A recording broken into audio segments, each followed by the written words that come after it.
This is Mavic Air 2. You may have some questions, like, So what's different? well, let's start with the larger sensor. There's a lot more pixels, 48 megapixels to be exact, which means you can do this. And then shoot a hyperlapse in 8K. With Smart Photo, every shot is a masterpiece. Yeah, but photos aren't really my thing. Don't worry, we've got you covered. It also does 4K 60p video. You can also slow things down. Way down. And yes, there's HDR video. How's the flight time? It's fantastic. You're looking at up to 34 minutes in the air, a new record for the Mavic series.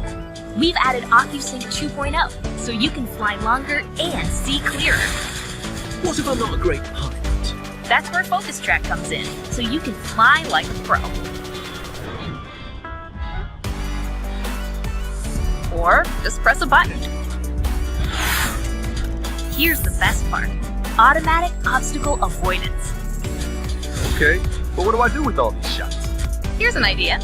Use the DJI Fly app to edit and share your moments with just a tap. So, what's different? A whole lot.